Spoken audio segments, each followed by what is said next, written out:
지금 우리가 한 6주째 뭘 살펴보고 있느냐 하면 하나님의 말씀이 얼마나 중요한지를, 그게 말씀의 중요성에 인식하는 것이 중요하다. 말이 좀 어렵죠? 중요성. 그러니까 하나님의 말씀이 하나님의 백성들에게 얼마나 중요한지를 아는 것은 우리 신앙에 있어서 굉장히 중요하다, 필수적이다. 이 부분을 살펴보고 있습니다. 여러분, 하나님의 말씀은 성도들에게 있어, 저와 여러분에게 있어서 하나님의 말씀은 절대적입니다. 하나님의 말씀을 제쳐놓고 신앙생활이 가능합니까? 불가능합니다. 여러분, 지금 이 땅에서 가장 권위 있는 것은, 우리 기독교에서 가장 권위 있는 것은 성경입니다. 할렐루야. 성경은 우리 신앙의 기준이에요. 모든 것을 무엇으로 분별하느냐? 저와 여러분의 신앙이 지금 내게 역사하는 영이 하나님의 영인지 사단의 영인지를 무엇으로 분별하느냐? 성경입니다. 내 신앙이, 내가 지금 나름대로 열심히 하고 있는데 내 신앙이 올바르냐 올바르지 않느냐를 무엇으로 분별하느냐? 성경입니다. 내가 어젯밤에 꿈을 꾸는데 이 꿈이 올바른 꿈인지 잘못된 꿈인지를 무엇으로 분별하는? 성경입니다. 여러분, 올바른 기독교인지 이단인지를 무엇으로 분별합니까? 성경입니다. 성경은 우리 신앙에서 옳은 것과 그런 것을 분별하는 기준입니다. 성경이 없으면 옳고 그런 것이 분별이 안 되십니다. 그렇기 때문에 저와 여러분, 우리의 신앙은 철저하게 성경에 기초한 신앙이 되어야 됩니다. 그런데 문제는 성경이 중요하죠. 맞습니까? 성경이 중요합니까?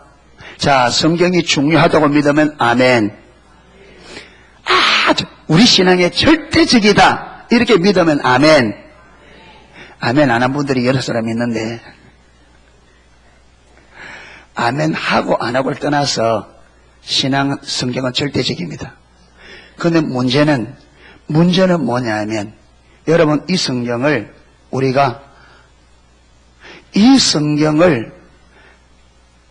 하나님의 의도, 의중, 뜻과 목적 그대로 성경을 알아야 돼요.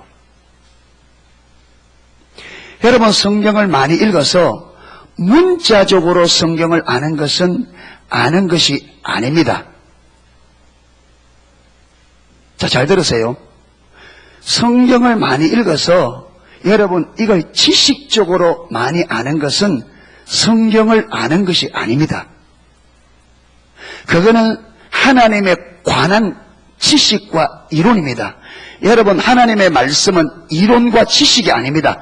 하나님의 말씀은 살아 있습니다. 아멘 되십니까? 히브리서 4장 12절, 하나님의 말씀은 살았고 운동력이 있어 좌우의 날쌘 어떤 금보다도 예리하여 혼과 영과 및 관절과 골수를 찔러 쪼개며 사람의 마음과 뜻을 감찰하신다. 할렐루야. 여러분, 하나님은 천지 만물을 무엇으로 창조하셨다? 말씀으로. 하나님의 말씀은 소리가 아닙니다. 하나님의 말씀은 능력입니다. 하나님이 말씀하면 그대로 이루어집니다. 여러분, 그렇기 때문에 이 성경이 하나님의 말씀이기 때문에 마태복음 5장 18절에 천지는 없어져도 내 말은 1.1획도 없어지지 않고 반드시 이루리라. 할렐루야. 하나님의 말씀은 살아있기 때문에 반드시 말씀대로 이루어집니다. 그런데 하나님께서 이렇게 명백하게 말하는데 오늘날 하나님의 백성들이 말씀대로 살아요, 안 살아요? 말씀대로 살아요, 안 살아요?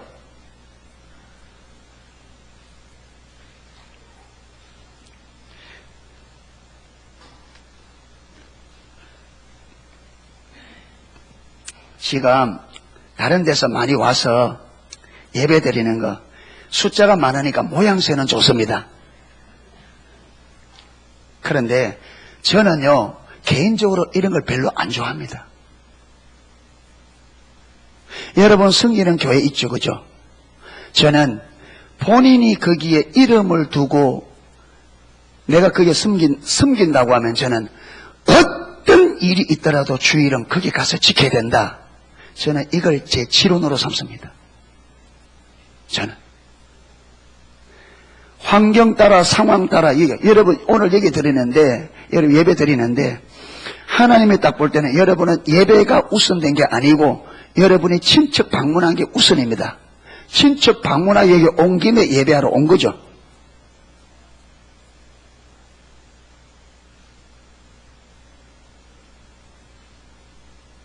저는 하나님이 우선되어야다고 저는 주장하는 사람입니다.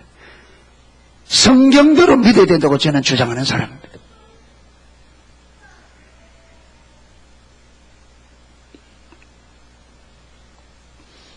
여러분, 오늘날 성도들이 말씀이 이렇게 중요하고 살아야 되는 말씀대로 안 삽니다. 안 살면서도 말씀대로 안 사는 게 얼마나 위험한지를 모릅니다. 여러분, 이걸 두고 예수님은, 여러분, 바리새인들이 우리가 말하는 요한복음 5장에 보면 바리새인들은 이 성경을 얼마나 많이 읽었는지 예수님도 인정했습니다. 너희가 성경에서 영생을 얻는 줄을 알고 성경을 상고하거니와. 그런데 이 성경이 그때는 구약 성경입니다. 신약 하는 게 되니까. 그 바리새인들은 구약을 많이 읽었습니다. 예수님이 인정할 만큼 뭐 하기 위해서? 영생을 얻기 위해서 그 성경에서 영생을 얻는 길을 찾기 위해서 성경을 많이 읽었습니다. 그런데 예수님, 너희가 상고하거니와 이 성경은 내게 대해서 기록했다. 누구에 대해서? 구약 성경이 예수님에 관한 책이라고 예수님이 말씀하셨습니다. 자, 그러면 성경을 읽을 때 성경을 올바로 성경 읽고 그걸 올바로 이해했다면 누구를 알게 돼 있어요? 누구를 알게 돼 있어요? 예수님을 알게 돼 있죠. 왜? 예수님께서 그 성경은 너희가 영생을 얻기 위해서 많이 읽고 상고한다는 말은 연구한다는 말이에요. 많이 읽은 그 성경은 내게 대해서 기록했다. 그런데 너희가 영생을 얻기 위하여 내게로 오지 아니하는도다. 성경을 많이 읽어서 성경을 올바로 이해했다면 누구에게 오게 되어 있습니까? 예수님께로 오게 되어 있습니다. 왜? 그 성경이 예수님에 대해서 기록했기 때문에. 그런데 너희가 영생을 얻기 위해서 내게 나오지 않는다. 이 말은 그들이 성경을 올바로 읽었다, 잘 이해했다, 잘 못 이해했다. 잘 못 이해한 거죠. 그러니까 문제는 성경을 많이 읽었느냐 많이 알기가 중요한 게 아니라 성경을 하나님이 의도하는 대로 알고 있느냐가 중요합니다. 아멘. 그런데 예수님은 하나님의 말씀을 얼마나 소중하게 얘기했느냐. 여러분, 마태복음 4장에 보면 예수님께서 성령에 이끌려 광야로 시험받으러 가죠. 40일 동안 먹지도 않고 물도 안 마셨습니다. 여러분, 예수님도 우리하고 똑같은 뭐라고요? 육체를 가진 분입니다. 여러분, 40일 동안 물도 안 마시고 40일 동안 먹지도 않았다. 제가 볼 때는 예수님도 생명에 딱 기로에 선 거예요. 이때에 예수님도 죽느냐 사느냐 하는 이 기로에 딱 섰을 때 하나님이 사단에게 예수님을 시험하도록 허락을 한 겁니다. 여러분, 하나님께서 저와 여러분이 얼마나 믿음으로 사느냐, 얼마나 하나님을 사느냐 시험할 때는 시시한 것 가지고 시험 안 합니다. 성경을 읽어보세요.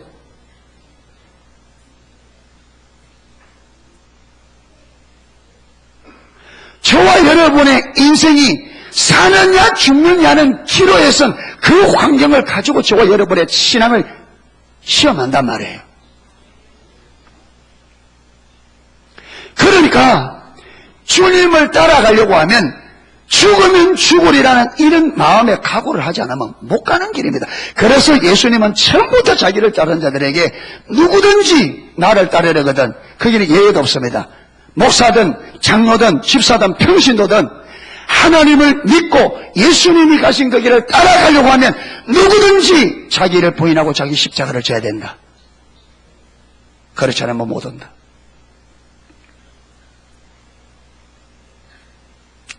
성경에 그게 한두 군데가 아닙니다. 그런데 오늘날 하나님의 백성들이 우리가 그 성경을 버젓이 읽고 들으면서도 여러분 내 모든 것을 걸고 주님을 따라간다 생각조차 없어요. 어떻게 신앙생활 하느냐? 되는 대로. 어떻게 신앙생활 하느냐? 되는 대로. 환경 되는 대로. 그러면서 말하냐? 예수 믿는다. 여러분 믿는다 말이 무슨 말인데요? 예수 믿는다 말이 무슨 말인데요? 성경에서 예수를 믿는다는 말은 하나님 그분을 내가 믿을 수 있는 분이기에 내 인생 전부를 걸 때에 그걸 신뢰라 그럽니다. 신뢰한다. 성경은 이걸 두고 믿는다 말하면 성경에 말하는 믿음은 내가 하나님을 내 인생 전체를 맡길 만큼 그분을 믿을 수 있는 분이다. 이것을 실제적으로 알아. 내 인생 전체를 하나님 앞에 딱 걸 때 이걸 성경은 믿음이라 말합니다. 이걸. 그런데 우리가 그렇게 믿고 있느냐 말이에요.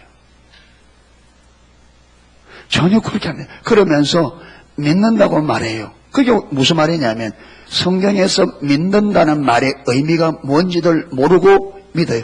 그러니까 여러분 성경에서 믿음이라고 말할 때 그 말이 무슨 말인지를 모르니까 그렇게 믿음의 삶을 살 수 없을 뿐 아니라 내가 그렇게 살지 않는데도 살지 않는 줄도 모릅니다. 왜? 기준을 모르면 여러분 답을 모르면 내가 시험 문제 틀렸는데 틀린 줄 알아요 몰라요? 알아요 몰라요? 모르죠. 그러니까 엉뚱다 답 쓰지. 그러니까 믿음이라는 말을 정확하게 모르면 그렇게 믿음의 삶을 못 살 뿐 아니라 무서운 것은 내가 전혀 그렇게 믿음 생활 안 하는데도 내가 믿음 생활 안 하고 있다는 걸 모릅니다. 그러니까 오늘날 한국교회가 우리가 이렇게 사는 거예요. 되는 대로. 가고 싶으면 가고 말고 싶으면 말고 환경이 되면 가고 안 되면 안 가고. 그런데 예수님은 안 그랬다는 거예요. 예수님은 생명의 기로에 서 있을 그때도 사단이 네가 하나님의 아들이거든 떡을 만들어 먹으라. 그때 예수님께서 여러분 자기의 환경을 선택하지 않았습니다. 사람이 떡으로 사는 것이 아니요 여호와의 입에서 나오는 말씀으로 살아야 된다. 그래서 뭘 택했느냐? 자기의 생명보다도 하나님의 말씀을 선택했습니다. 누가? 예수님이. 그러니까 우리는 뭘 보느냐 하면 여러분 예수님의 삶을 통해서 보여준 것은 하나님의 말씀은 우리의 생명보다도 우선되는 거다. 그게 예수님이 보여주신 삶이에요. 그러니까 저와 여러분이 우리도 올바른 신앙생활을 하려면 내 생명보다도 무엇이 우선되어야 되느냐? 말씀이 우선되어야 돼요.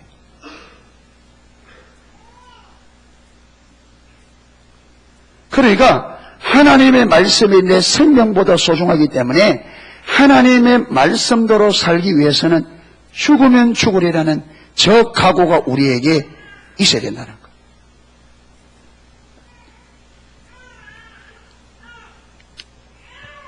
그런데 말씀이 이렇게 중요한데도 말씀이 이렇게 중요한 것을 보지 못하도록 눈을 막는 게 있다. 눈을 막는 게 있다. 눈을 근데 그 눈 막는 게 뭐냐? 눈을 막는 게 우리의 교만한 마음, 또 하나는 거짓 선지자들의 거짓 메시지라는 거예요. 그래서 하나님은 은혜 베풀 자들의 뭘 확인하신다? 중심을 확인한다. 중심, 반드시 중심을 달아보고 확인하고 하나님이 은혜를 베풉니다. 그래서 저와 여러분에게 가장 신앙생활에 중요한 게 뭐냐? 하나님 앞에서의 올바른 마음이다. 이것을 예수님께서 마태복음 13장에서 씨 뿌리는 비유에서 밭의 종류가, 여러분 이 씨는 하나님 나라 말씀입니다. 이 말씀을 뿌릴 때에, 말씀을 들을 때에 그 말씀을 듣는 마음의 상태가 예수님에 의하면 네 종류가 있다는 거예요. 네 종류가 있다는 거예요. 예, 네 종류가. 그 하나는 길가밭, 그 교만한 마음이에요. 하나는 돌짝밭, 하나는 가시밭. 그런데 길가밭과 가시밭, 돌짝밭은 열매를 맺었어요, 못 맺었어요? 못 맺었습니다. 왜냐하면 이들에게는 하나님의 말씀이 생명인 것이, 예수님처럼 하나님의 말씀이 생명인 것이 안 비춰지기 때문에 그들은 말씀 때문에 핍박이 오면 말씀을 버려버리고, 여러분 가시밭은 자랐는데도 세상의 세상의 일락과 재물의 이익 때문에 이 말씀이 기운이 막혀 결실하지 못한다. 세상의 돈과 세상 재미 때문에 내 모든 것을 주님께 딱 걸고 못 가는 거예요. 안 보이니까. 그러니까 결국 열매 못 맺어요. 그러니까 밭 가운데 유일하게 씨가 땅에 떨어져 열매를 맺은 밭은 좋은 밭입니다. 이 밭이 뭐라고요? 사람들의 마음의 상태입니다. 그러니까 하나님의 말씀을 들어도 이 하나님의 말씀이 깨달아져서 말씀이 말하는 그 열매, 내 말은 1.1핵도 없어지지 않고 반드시 그대로 이룬다는 말씀이 이루어지는 것은 좋은 밭입니다. 좋은 밭. 아멘.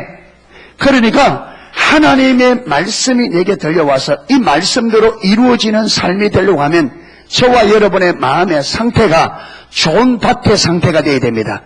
아멘. 좋은 밭의 상태. 그러니까 신앙생활의 성패는 어디에서 갈라지느냐? 저와 여러분의 마음의 자세에 달려 있습니다. 마음의 자세. 좋은 밭이.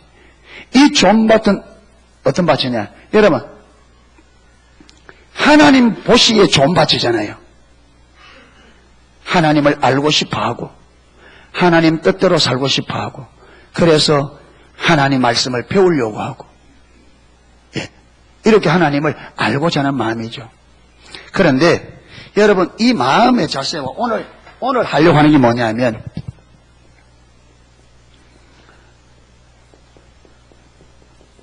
이 마음의 자세와 밀접한 관련이 있는 게 뭐냐면 하나님의 질투입니다. 이 질투를 다른 말로 하면 열정입니다. 열정. 하나님께서 그분 안에 있는 열심을 우리에게, 이 질투, 이 열심을 우리 마음에 부어줄 때에 이걸 우리는 주를 향한 열정이라고 말합니다. 주를 향한 열정이라고 말하면 내가 하나님 그분의 뜻대로 살고 싶어하는 열망입니다. 그 열망이 우리 안에 있어야 좋은 마음의, 올바른 마음의 자세가 나와요. 여러분 보세요.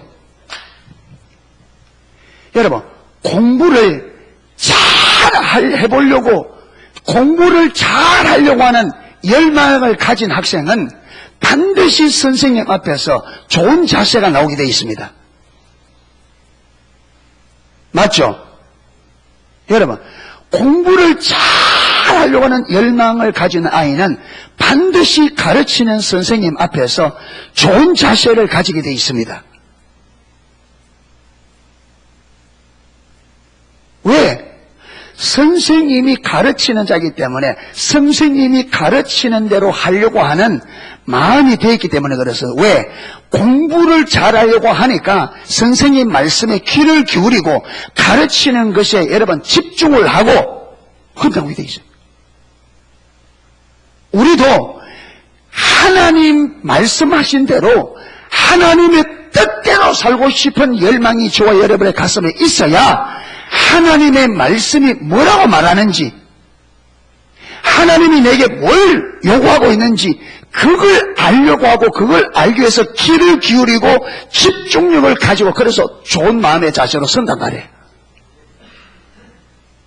이해되죠? 여러분, 그런데 보세요. 공부에 전혀 관심이 없는 학생들은 절대로 선생님 앞에 올바른 태도가 안 나옵니다. 우리 학교에 다닐 때도 공부 없는 친구들 많이 있었습니다. 가방끈 떼버리고 옆구리 찌고 모자에 칼로 그어가지고 삐딱에 쓰고 바지는 학교에서 허락도 안 한 거 지멋대로 맞춰가지고 입고 막 와가지고 만약 연애편지나 쓰고 내가 저 자리 뒷자리 앉아가지고 만화책 읽고 선생님들 걸려가지고 맨날 벌 쓰고 징계 먹고 왜? 공부해. 왜 저와 여러분이 신앙생활이 잘못되는데도 문제를 안 삼느냐 하면 저와 여러분의 가슴에 못이 없다. 하나님의 뜻대로 살고자 하는 열망이 식어져 버렸다. 다른 말로 하면 하나님의 뜻대로 살고자 하는 얘기에 하나님의 뜻에 관심이 없다. 어디에 관심이 있느냐? 내가 어떻게 이 세상에서 성공할 거냐? 내가 이 세상에서 어떻게 잘 먹고 잘 살 거냐? 여기에만 관심이 있는 거예요.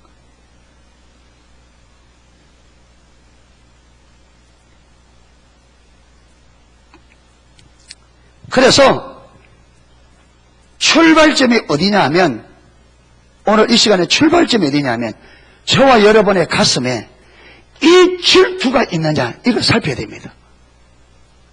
아멘. 지금 저와 여러분의 가슴에 내가 하나님의 뜻대로 살고자 하는 열망이 있느냐 이걸 보라는 거예요. 이게 없으면 신앙생활이 올바로 될 수가 없어요. 올바른 자세가 나올 수가 없어요.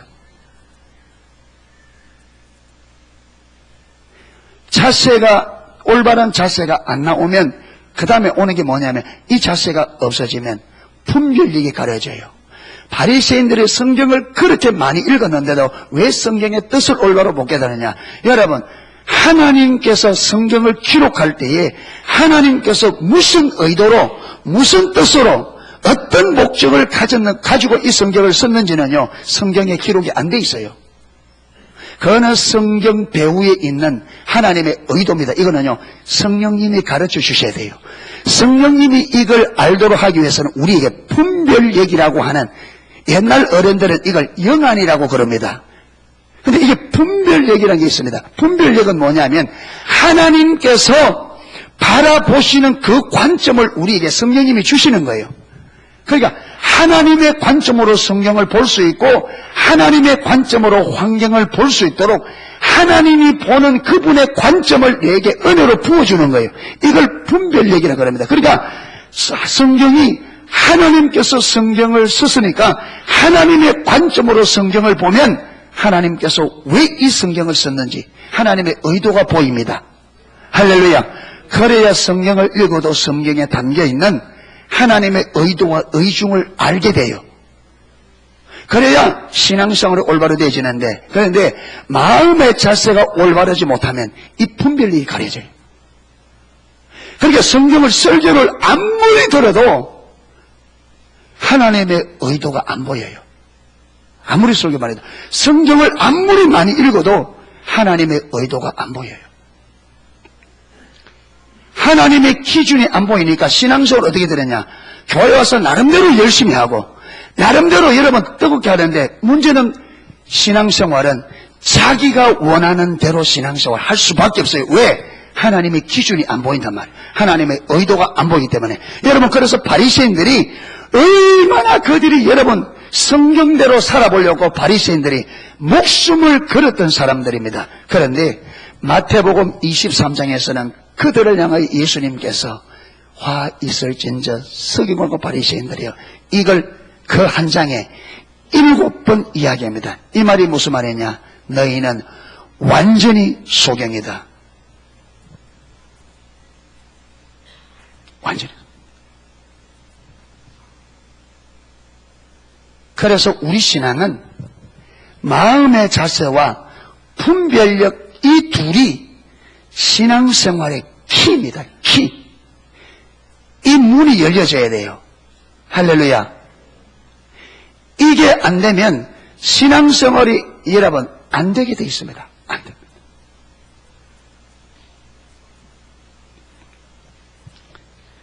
자, 그래서 오늘 이 분별력이 얼마나 소중한지를 우리가 살펴보겠습니다. 그리고 하나님의 질투, 이 마음의 자세가 얼마나 소중한지, 이 질투가 얼마나 소중한지 이걸 살펴보려고 합니다. 자, 오늘 한번 보세요. 오늘 본문 한번 보십시오.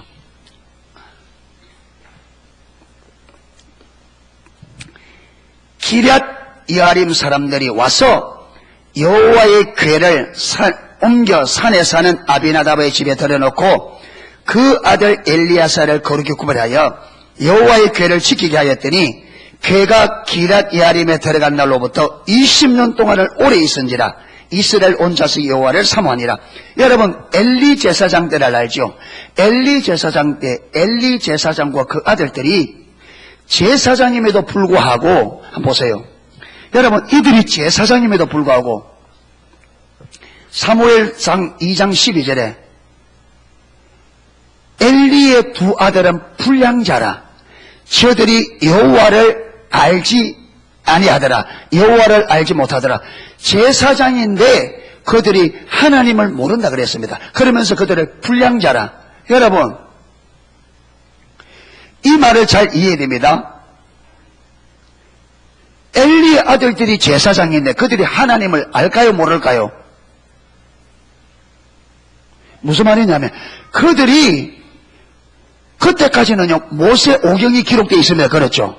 그들이 제사장인데 그걸 잘 읽었을까요? 안 읽었을까요? 하나님에 관한 지식이 있었을까요? 없었을까요? 여러분 제사장이 하려면 번제는 어떻게 드리고 속죄제 어떻게 읽어야 돼요. 그렇잖아요. 하나님이 뭐라고 말해 읽어야 돼요. 제사장들은 재판관과 같이 이렇게 많은데 그렇잖아요. 재판을 올바로 하려면 성경을 모세 오경을 읽어서 내용을 알아야 돼요. 그런데 여기는 하나님을 알더라 모르더라 이 말은 그들이 성경을 모른단 말이 아니에요. 그들은 성경을 읽어서 잘 알고 제사장까지 하지만 여기서 여호와를 알지 못한다면 살아계신 하나님을 인격적으로 실제적으로 만난 적이 없다는 거예요. 그러니까 제사장이 그 직분을 올바로 감당할 수 있을까요? 없을까요? 안 되죠. 이걸 두고 성경 하나님을 버렸다. 그러니까 하나님께서 그들에게 신앙이 잘못된 것을 깨닫도록 하기 위해서 누굴 보내느냐? 블레셋을 쳐들어가게 합니다.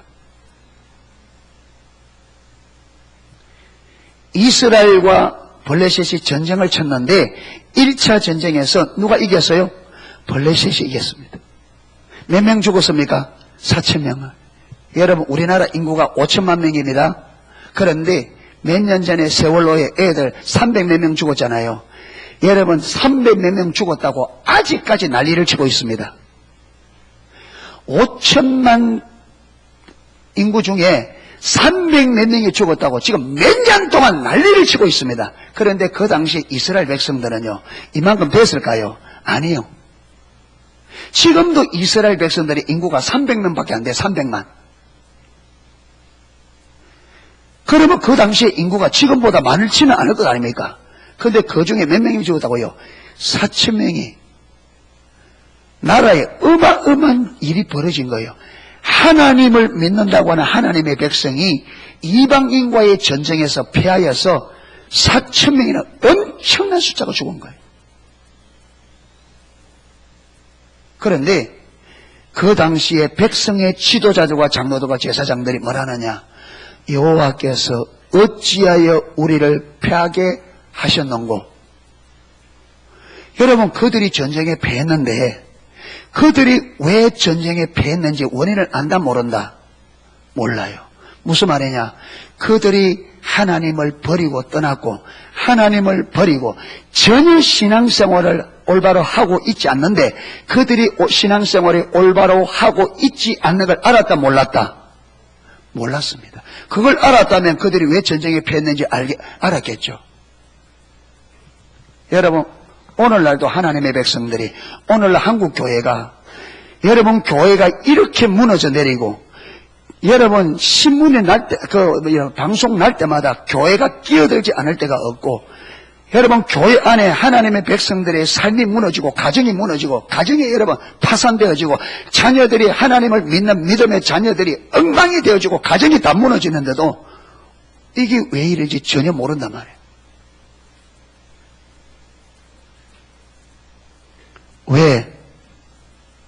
지금 우리가 하나님이 말씀하는 신앙대로 전혀 살고 있지 않는데, 그 살고 있지 않는 것 전혀 모르는 거예요. 모르니까 하나님께서 우리를 올바른 신앙으로 돌이키기 위해서 이 나라로부터 교회로부터 개인까지, 나라로부터 교회와 개인까지 하나님께서 강력한 지금 문제로 다루고 있는데 우리는 전혀 모르고 있다.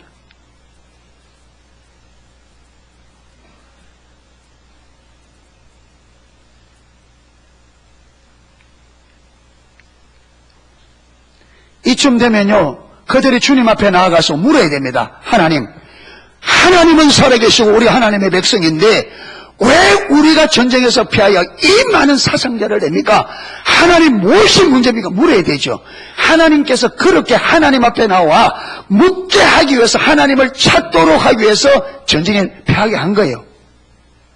그런데 이스라엘 백성들이 하나님께 물어요, 안 물어요? 안 물어요. 왜 그러냐? 아까 그랬잖아요. 그들이 눈이 가려지니까 하나님께 관심이 없어요. 관심이 하나님을 떠났어요.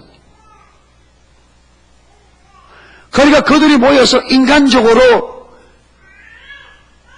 작전을 세웁니다. 인간적으로 작전을 세워요. 인간적으로 어떻게 하면 되겠냐? 벗겨 들고 나가자. 여러분, 이스라엘 지도자들이 여호수아서를 분명히 알고 있다는 것을 여기서 보면 확신합니다. 그들이 성경의 역사를 보다, 왜? 여호수아 때에 벗개를 메고 요단강에 들어갔더니 요단 강물이 갈라지고, 벗개를 메고 여리고성을 돌았더니 여리고성이 무너져 내리는 이 사건을 분명히 거든. 그래서 그들은 벗개를 들고 나가자. 그래서 벗개를 들고 나갔습니다. 패했습니까? 승리했습니까? 패했습니다. 몇 명 죽었습니까? 여러분, 벗개가 진으로 들어올 때, 그 군 진영으로 들어올 때 이스라엘 백성들이, 이스라엘 군사들이 이제는 이겼다고 얼마나 고함을 지르고 땅을 두들겼는지, 블레셋 사람들이 1차 전쟁에서 이겨서 한참 여러분 재미를 축하하고 있는데 갑자기 저쪽에서 고함을 소리가 땅이 울릴 정도로 하니까 무슨 일이냐, 왜 저러냐 물어보니까 벗개가 들어왔다. 그래서 블레셋 사람들 정신을 차리잖아요. 그만큼 그들은 이제는 이겼다고, 벗개가 우리에게 왔으니 이제는 이겼다고. 여러분, 신앙의 눈이 가려지면 참, 여러분 보세요. 벗개가 요단강에, 제사장들이 벗개를 메고 요단강에 들어갔을 때에 흘러내리는 물이 멈춰섰습니다. 자, 이게 벗개의 능력입니까? 하나님의 능력입니까? 맞습니까? 여기에서 여러분 중에 벗개의 능력이다 그렇게 말할 분 계셔요? 아무도 없습니다. 여리고성을 벗개를 메고 돌았을 때 여리고성이 무너졌는데 벗개 능력으로 무너졌습니까?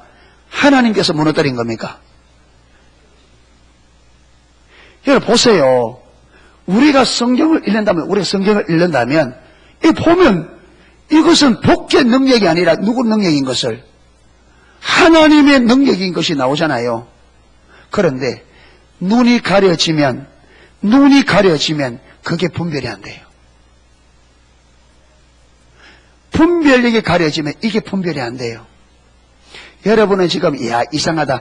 여러분, 제가 시간만 있으면 우리도 지금 똑같은 관점을 가지고 있다는 내가 분명히 증가할 수 있습니다.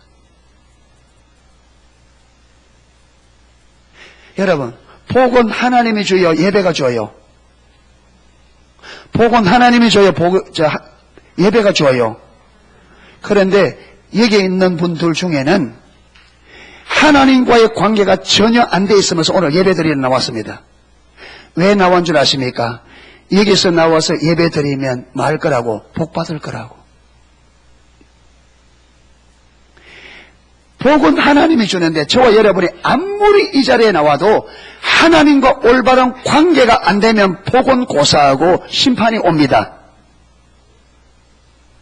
아멘, 안 됩니까?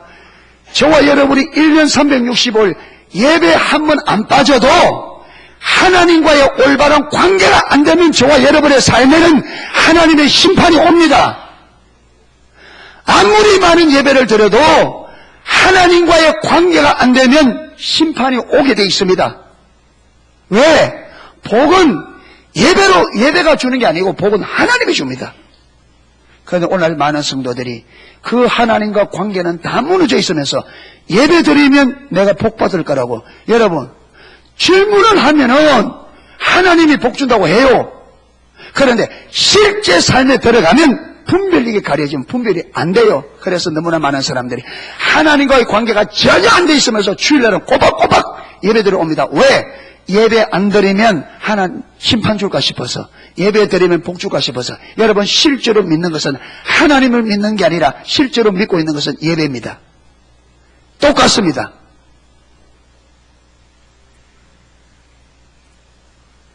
예배를 믿고 있고 기도를 믿고 있고 하나님과 관계가 다 무너져 있는데 기도하면 응답될 거라고 생각합니다. 기도를 믿는 거이고.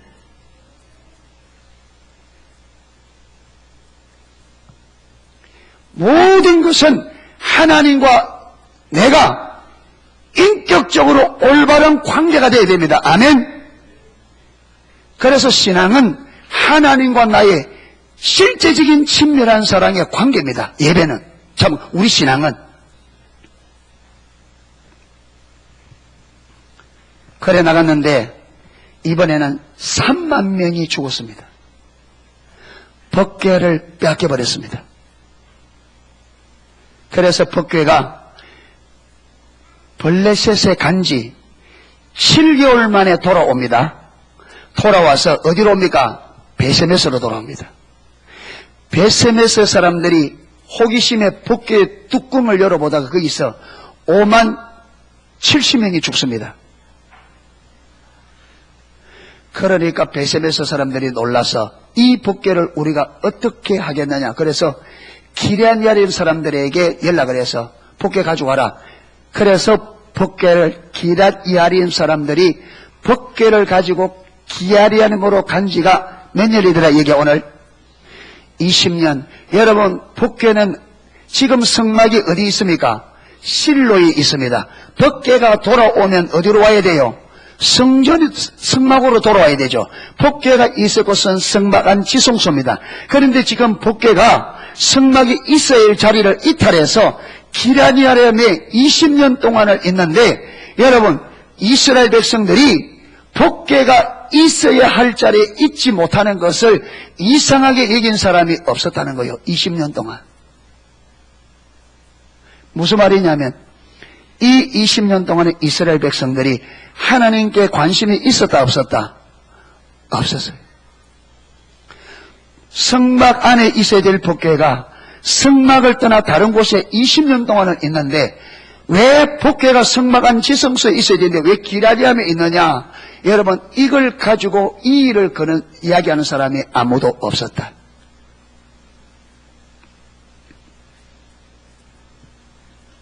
그런데 보세요. 하나님께서 하나님의 때가 되었습니다. 20절에 보면 그가 기럇야림에 들어간 날로부터 20년 동안 오래 있은지라 이스라엘 온 자손이 여호와를 뭐했다? 여호와를 뭐했다? 여호와를 사모하니라. 여러분, 이걸요 원문에는 신음했다. 여러분, 20년 동안에 하나님에 대해서 철저하게 관심이 떠나있던 사람들이 갑자기 하나님을 어떻게 한다고요? 사모하는 일이 벌어졌습니다. 하나님께서 하나님의 뜻을 위하여 뭐 했느냐? 저는 명백하게 여기 하나님의 질투가 보자 말은 없어요. 그런데 이걸 제외하고는 하나님께서 그분 안에 있는 하나님의 질투를 이스라엘 백성들에게 붓는 것 외에는 답이 없어요. 지금 20년 동안 하나님께 철저히 마음이 하나님의 관심에 떠나있던 사람들이 오늘은 갑자기 어떻게 하나님께 관심, 하나님을 사모하는 하나님의 질투가 부어진 겁니다. 아멘. 그러니까 여러분, 이들이 하나님을 딱 사모하니까 사무엘이 적극적으로 눈치를 챘습니다, 지금. 그래서 뭐라고 말하느냐. 그 보세요. 3절에 사무엘이 이스라엘 온 족속에 일러가로되 너희가 전심으로 여호와께 돌아오려거든 이방 신들과 아스타롯을 너희 중에서 제하고 너희 마음을 여호와께로 향하여 그만 숨기라. 너희를 블레셋 사람에서 건지시냐. 그들이 하나님을 찾으니까 사무엘이 너희가 정말로 하나님을 섬기려고 하면 너희 안에 있는 아스타롯, 바알 다 버리고 여호와만 섬기라. 여러분 보세요. 지금 구약시대입니다. 이 이후로 보면 이사야 시대, 예레미 시대 나오잖아요. 이때요, 사무엘보다 더 이사야를 통해서 예레미야까지 150년 동안을 하나님께서 하나님의 선지자들을 부지런히 보내어 아침부터 저녁까지 이스라엘 백성들에게 여호와께로 돌아오고 외쳤는데 그들이 안 돌아왔습니다. 그래서 결국은 예레미야 때 남쪽 유다가 망합니다. 그 훨씬 전에 북쪽 유다가 망하고. 여러분 보세요. 아무리 하나님이 선지자를 보내서 외쳐도 듣는 백성들의 마음에는 하나님을 향한 열정, 하나님의 질투, 올바른 마음이 없으니까 하나님 말씀을 아무리 저래도 돌이키는 게 가능했다, 불가능했다? 불가능했습니다. 왜 그러냐? 그들 안에 올바른 마음의 자세와 태도가 없으면 하나님의 말씀을 들을 때 그 말씀을 듣는 귀, 눈이 가려지기 때문에 그 말씀이 무슨 말씀인지, 그 말씀이 얼마나 중요한지가 안 들려요. 그러니까 안 돌이켜요. 그런데 오늘 사무엘이 너희가 여호와께로 돌아오려거든 너희 가운데 있는 바알과 아스라가 모든 우상을 버리고 여호와만 섬기라고 했더니 그들이 사무엘의 말 그대로 모든 우상을 버리고 뭐만 했다? 여호와만 섬겼다. 그렇게 딱 나옵니다. 이게 보면 자 3절에 보세요.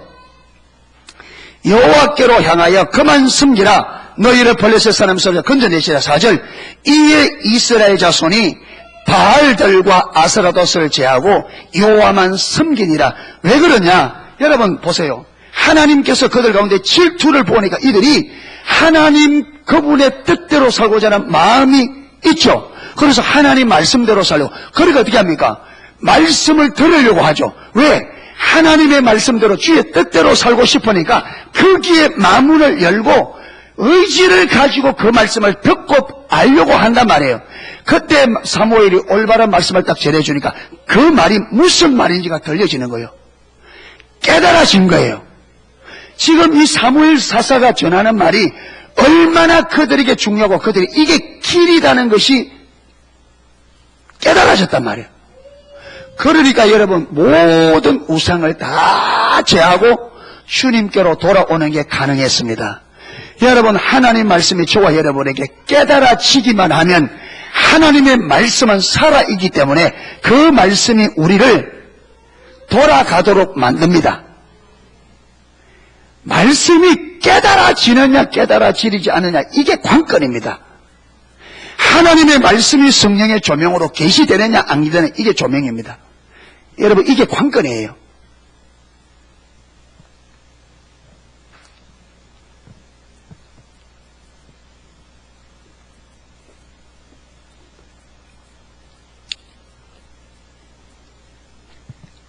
원래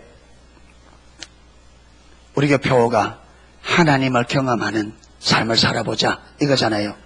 이렇게 되기 위해서 우리가 죽으면 죽으리라 이 마음에 자석하는 거다. 여러분 저와 여러분의 신앙을 살아계신 하나님을 내가 경험하겠다. 여기에 딱 주면요 환경은 문제가 안 됩니다. 나는 내 신앙이 내 삶이 목표가 나는 우리가 하나님을 살아계신 하나님을 믿기 때문에 나는 살아계신 그 하나님을 경험해서 성경이 말하는 나는 예수 믿어야 되겠다. 이게 저와 여러분의 목적이 딱 되어지면 환경은 문제가 안 됩니다. 문제는 저와 여러분의 신앙이 내가 이 세상에서 나는 내가 이 세상에서 잘 되고 내가 이 세상에서 내가 원하는 대로 살고 내 편안함과 내가 의미하는 바 그걸 이루는 초점을 딱 두면 하나님을 경험하는 삶은 불가능합니다. 이 둘은 같이 못 갑니다. 제가 오늘 이 말씀을 준비해서 보니까요, 지금 블레셋 사람들이 7개월 동안 법궤를 가지고 있으면서 하나님께서 희한하게 거성마다 막 진노를 내리잖아요. 하나님의 징계가 오니까 그들이 이 성으로 보냈다가 저 성으로 보냈다가, 그런데 이 법궤가 가는 도시마다 여러분 막 피부병이 오고 사람이 죽고 난리가 벌어진단 말이에요. 그러니까 모든 도시들 다 돌았는데 그래 되지니까 이제는 이 법궤를 갈 데가 없는 거예요. 블레셋 안에서 어떤 도시도 이게 소문나다 보니까 법궤를 가져가겠다는 데가 아무도 없어. 전부 다 법궤 가져가라 하면 난리가 일어나. 왜? 그게 진노라. 들어왔다 하면 그 도시가 난리가 나니까 아무도 안 가자는 거예요. 그러니까 여러분 백성의 지도자들이 이거 어딘가 두어야 되는데 아무도 이 법궤를 두려고 그 지역에 안 두려고 하니까, 그러니까 지도자 모여서 이 문제를 어떻게 해야 되겠냐 하니까 그 중에 누가 돌려보내야 된다. 돌려보내야 된다. 어떻게 돌려보내느냐? 그래서 이렇게 돌려보내라. 그렇게 그들이 돌려보내면서 여러분 뭘 하냐, 그들이 어떻게 하느냐면 이게 진짜 하나님이 하신 일인지 우연한 일인지 이걸 가려야 된다. 그렇게 나온 거예요. 자, 그래서 그거 한번 보겠습니다. 사무엘상 6장, 지금 7장 페이지 앞으로 6장 넘어가 보세요.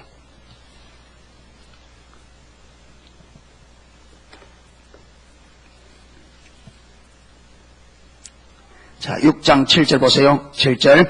그러므로 새 수레를 만들고 멍에 메어 보지 아니한 젖나는 소 둘을 끌어다가 수레를 소에 메우고 그 송아지들은 떼어 집으로 돌려보내고 여호와의 궤를 가져다가 수레에 싣고 속건제 드릴 금보물은 상자에 담아 궤 곁에 두고 그것을 보내어 가게 하고, 보아서 궤가 그 본 지경으로 올라가서 베세메스로 가면 이 큰 재앙은 그가 하나님이 우리에게 내린 것이요 그렇지 아니하면 우리를 친 것이 그의 손, 하나님의 손이 아니요 우연히 만난 것인 줄 알리라. 그래서 그들의 마지막 하면서 이게 하나님께로부터 왔는지 우연한 것인지 알아보기 위해서 그들이 어떻게 하느냐 하면 새 수레를 만들고 지금까지 멍에를 한 번도 메어 본 적이 없는 암소 2마리를 데리고 오는데, 어떤 암소냐면 멍에를 한 번도 메어 오지 않을 뿐 아니라 송아지를 가지고 있는, 그리고 그 송아지를 어디에 집에 떼어놓고, 여러분 속 키워본 줄 알죠? 송아지 떼어놓으면 큰 소 난리 납니다.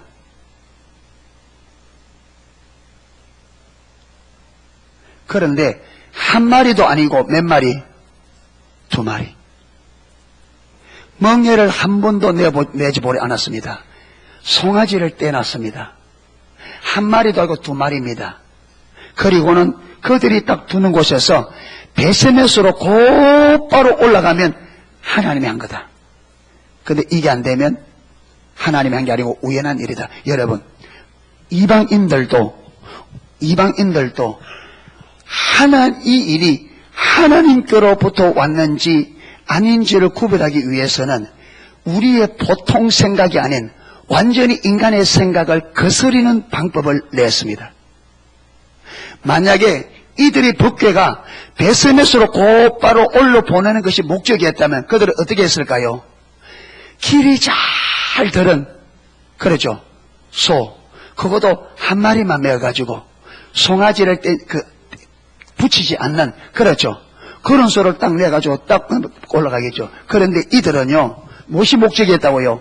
법궤가 베세메스로 올라가는 이게 목적이 아니었습니다. 무엇이 목적이었다고요? 하나님이 한 일이냐 하나님이 하지 않은 일이냐 이걸 분별하려고 하니까 뭘 거스려요? 인간이 이해를 완전히 넘어서는, 인간의 생각을 완전히 넘어선 방법으로 이걸 진행한 겁니다. 여러분 이거 보세요. 저와 여러분이 하나님을 경험하는 삶을 살려고 하면, 하나님을 경험하는 데 목적을 딱 주면 저와 여러분 평범한 삶은 못 살게 돼 있습니다. 왜? 평범한 삶을 살아가지고는 하나님의 경험 안 되는 것을 이방인들도 알았습니다. 블레셋 사람들도 여러분 멍에를 많이 메어보고 송아지를 안 뗀 소를 붙이면 그들이 원하는 대로 올라가는 걸 올라간다. 이걸 그들도 알았습니다. 그러니까 하나님도 하나님 자신을 우리에게 계시하실 때는 인간의 수단과 방법, 인간이 납득이 되지 않는 방식을 쓰는 이유가 바로 여기 있습니다. 블레셋은 똑같잖아요, 이게.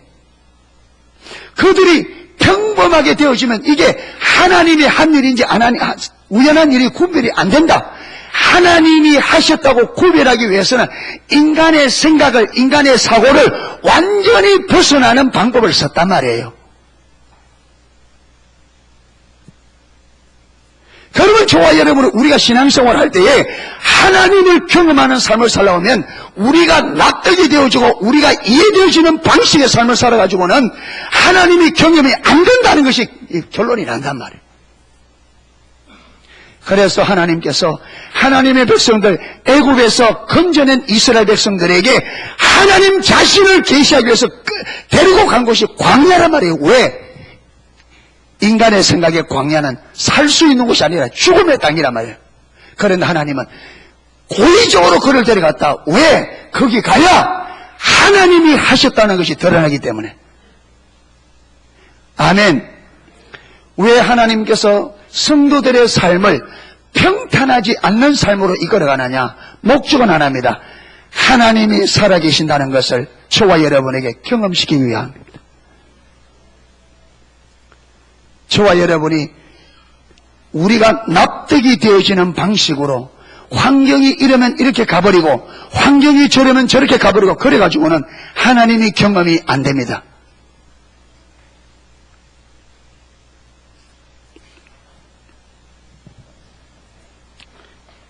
여러분, 이스라엘 백성들이 이렇게 자기의 전부를, 왜? 그들은 하나님의 뜻이, 하나님의 뜻대로, 하나님의 질투가 그들에 부어지니까 자기들은 하나님의 뜻대로 살아야 됐다. 삶의 초점을 하나님의 뜻대로 살겠다. 이게 초점을 둬지니까 그게 초점이 딱 두니까 그들이 우상 버리는 것은 문제가 안 됩니다.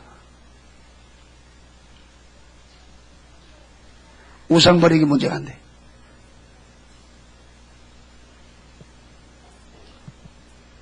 그러니까 내가 하나님을 경험하는 삶을 살겠다.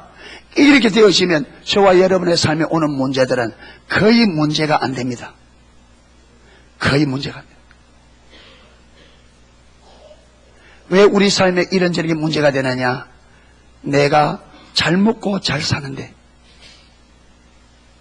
거기에 초점을 두니까 온갖 것이 다 문제가 되는 거예요. 왜 이사야 때 예레미야 때는 선지자가 그렇게 외치는데 못 돌이켰느냐? 그들의 삶의 초점은 하나님을 경험하고 하나님의 뜻대로 사는 게 아니었습니다. 그들은 이 땅에서 잘 먹고 잘 사는 게 그들의 목적이다. 그러다 보니까 하나님의 말씀에는 관심이 있다 없다? 없어요. 성경에 보면요, 하나님께서 그들에게 너희가 들으려고 귀도 기울이지 않는다. 들으려고도 하지 않는다. 하나님의 말씀은 들으려고 하면 들립니다. 듣고자 하면 듣기게 되어 있습니다. 왜 안 들리느냐? 들으려고 하지 않기 때문에 안 들립니다. 왜 들으려고 하지 않느냐? 관심이 없다. 그 관심이 없다. 이래 되어지면 뭐만 남느냐? 신앙의 껍질만 남습니다. 신앙의 모양만 남아요. 하나님이 없는 신앙의 모양만. 그러다가 육체가 딱 무너지는 그날에, 육체의 장막이 무너지는 그날에 모든 것이 끝장납니다. 그래서 성경은 인생은 풀과 같고 그 모든 영광은 풀의 꽃과 같으니 풀은 마르고 꽃은 떨어지되 하나님의 말씀은 세세토록 있도다. 이 말이 무슨 말입니까? 풀처럼 마르고 꽃처럼 떨어질 육체와 그 육체의 영광을 따라 살지 마라. 말씀을 따라 살아라. 그것은 영원하다. 그래서 말씀대로 살라 그 말입니다. 그래서 말씀의 결론을 맺겠습니다. 오늘 성도 여러분, 이 땅에 잠시 살다가는 육체와 풀처럼 마를 육체, 꽃처럼 떨어질 세상의 부경화, 그걸 쫓으면 그것은 시들 날이 오고 떨어질 날이 옵니다. 그러나 말씀을 대로 산 삶은 영원히 보존됩니다.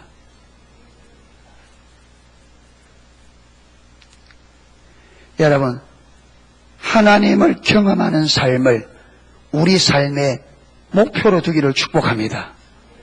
이래서 내가 이 세상에서 많은 것을 잃어버려도 나는 살아계신 하나님을 경험하리라, 그분의 뜻대로 살리라, 이러면 기꺼이 그 손해볼 수 있습니다.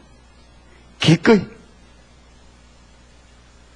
그렇게 주를 위하여 희생의 대가를 지불해야 하나님이 경험되어지는 삶이 되어집니다. 환경을 넘고 상황을 넘어서 주님을 경험하는, 여러분, 블레셋 사람처럼 저들도 하나님을 알지 못하는 사람들도 하나님을 경험하기 위해서는 평범한 방법을 쓰는 것이 아니라 상식을 넘어서는 방식을 택했는데, 우리가 하나님을 경험하겠다고 신앙생활하면서 그저 여러분 세상 사람들이 사는 그런 방식의 삶을 살면서 하나님을 경험하겠다, 그거는 불가능합니다. 우리는 세상 사람들이 볼 때에 상식을 넘어서는 비상식적인 삶을 살아야 돼요. 그리스도인은 그렇게 사는 삶입니다. 그래서 하나님이 경험되어지는, 그래서 말씀의 소중함을 알아 말씀의 전부를 거는 말씀대로의 삶이 될 수 있기를 주님의 이름으로 축원합니다. 예, 찬양 하나 하고 기도하도록 하겠습니다.